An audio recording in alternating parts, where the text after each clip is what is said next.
Shalom, shalom. First and foremost, I want to give all honor and glory and praise to Yahweh, Ba'ashem, Yahushua, Ba'ashem, Kakadash, double honor to the apostle, Ezra Great Millstone, and shalom, and salutations to the hopeful elect, and all you brothers out there pushing word and truth and sincerity on four corners. Brother Brock Abad, back again with another lesson to the power and spirit of Yahweh, Ba'ashem, Yahushua. So basically, I want to touch upon this lesson, because if you've been paying attention to what's been going on, basically the banks, they collapsing, man, or the banks basically failing with the cash money and stuff like that, and that gonna bring an uproar, because you know how Jake is about that cash money, and these people in Babylon in general, you know how they is about that cash, and, that gonna bring an uproar, so that stuff gonna get hectic. But yeah, man, I'm gonna read this article real quick, and then we're gonna get into some scriptures. This is the CNN article, by the way. Takeaways from America's second largest bank failure. Silicon Valley Bank 48-hour collapse led to the second largest failure of a financial institution in U.S. history. Silicon Valley Bank collapses after failing to raise capital. SWB was one of America's 20 largest commercial banks and is now under the control of the U.S. Federal Deposit Insurance Corporation after it became unable to pay back customers who withdrew their deposits. Though experts quelled fears of wider contagion, the bank's collapse could have significant ramifications on the startup and tech sectors. Here's everything we know so far. SWB Bank was a massive bank. Founded in 1983, Silicon Valley Bank provided financing for almost half of U.S. venture-backed technology and health care companies. They have been hurt by higher interest rates, dwindling venture capital. While relatively unknown outside of Silicon Valley, SWB was among the top 20 American commercial banks with $209 billion in total assets at the end of the last year. According to the FDIC, its stunning and seemingly rapid fall is the largest shutdown of a U.S. bank since Washington Mutual in 2008. Yeah, I ain't finna read all this, probably read a little bit more. The FDIC acted unusually quickly. The wheels began to come off Wednesday when SWB announced it had sold a bunch of securities at a loss, and it would sell $2.25 billion in new shares to shore up its balance sheet. California regulators closed down the tech lender Friday. The FDIC is acting as a receiver, which typically means it will liquidate the bank assets to pay back its customers, including depositors and creditors. Right. Hold up for a minute.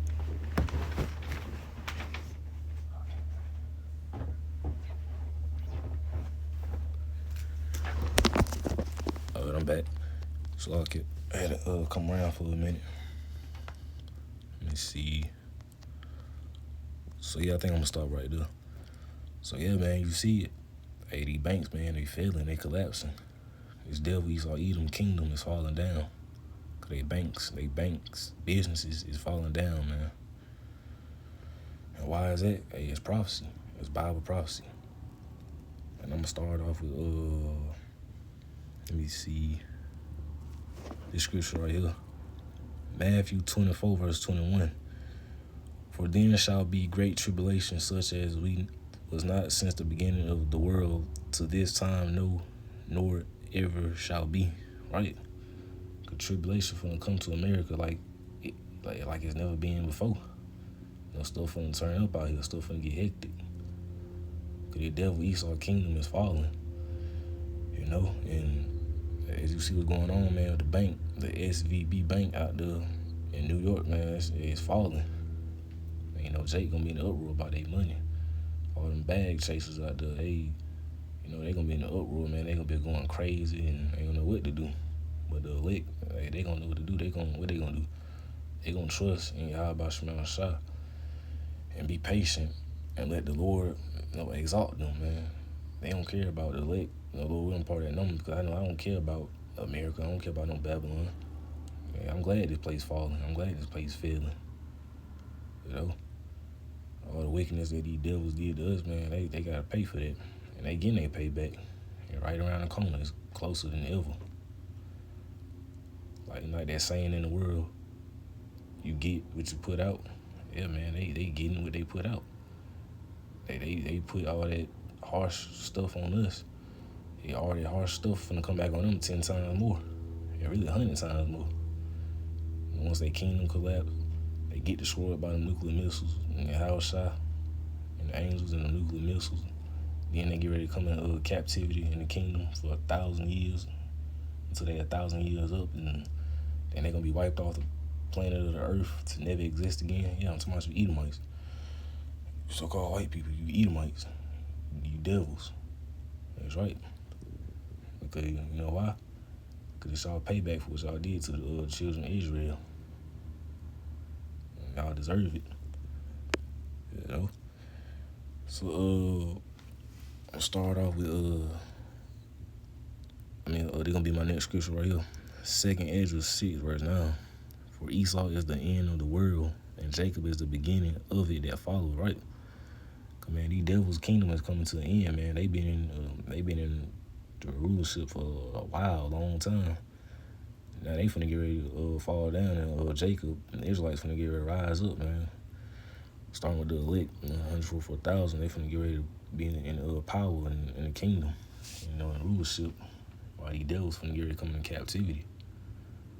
Jake finna be on top next. After all these years of hardcore captivity, from this captivity to the Atlantic slave trade to even probably before. I think there was a Assyrian captivity, if I ain't mistaken. But yeah, Jake is finna get exalted. When I say that, I ain't talking about all of Israel, but starting with the hopeful elect, the 144,000 hopeful elect, the 1/3 is gonna be exalted when the kingdom comes. Then the rest of the Israelites, y'all gonna be destroyed on this side, but yeah, y'all gonna come back in the kingdom. Y'all gonna come back through the elect to be reborn again and remade again. Y'all gonna be righteous this time. Y'all gonna really follow the Lord this time. When Babylon destroyed and the kingdom come. And I ain't wanna make this too long. It's 2 Timothy 3, verse 1. This know also that in the last day periods of time shall come, right? And you see that now. All these, these prophecies coming to pass and all the judgment going out from Yahweh Shem Shah. These people up in the uproar, the banks collapsing, famine of the word coming, a famine of food coming. The chip finna be made mandatory out the wild real soon. Race war finna come. What else? A lot more. About a month, 2 months ago, a tornado had hit somewhere in Babylon and wiped out a lot of places and a lot of people. More severe weather, gonna come. These prophecies, they gonna keep coming to pass, man. All these events gonna keep coming to pass because it's the Lord judging the wicked place. When I say the wicked place, what am I talking about? America, Babylon the Great. It's right. Because America is an abomination, man. Isaiah Bashman Shah, everything in this place is contrary to the Lord, Yahweh Bashman Shah. And that's why it need to be wiped out. And all you rebellious Israelites out here doing a whole bunch of rebellious stuff. Nobody can see you, but it's somebody that can see you, the Lord. The Lord see you. The angels, they see you. The chariots, angels, they see you. So you need to repent and come back to the ways of Yahweh Shem Shah. Whatever type of wickedness and foolishness you doing, man, hey, you need to cut it out. Because Lord Yahweh Shem Shah ain't playing around. You still bringing out a lot of severe judgment on you 2/3. They ain't trying to be right. They just ain't right. Hey, the Lord, he see you. So, hey, that's just a warning. This is Revelation, my last scripture right here. This is Revelation 13, verse 16. And he calls of all, both small and great and rich. So I'm going to start from top again. Revelation 13, verse 16. And he calls of all, both small and great, rich and poor, free and bond to receive a mark on their right hand or in their foreheads. What they're going into. That Karat one, the RFID chip, that MOTB. Because real soon, all the cash and credit cards, debit cards, all that, going to be done away with. thing they're gonna be left with, which is the main prophecy, well, not the main prophecy, but one of the biggest prophecies that Quran was being made mandatory. Really, the biggest prophecy is Yahushua coming back with the chariots to destroy Babylon. But this is one of the main big prophecies too. The RFID chip being made mandatory. You know, you got to use the RFID chip.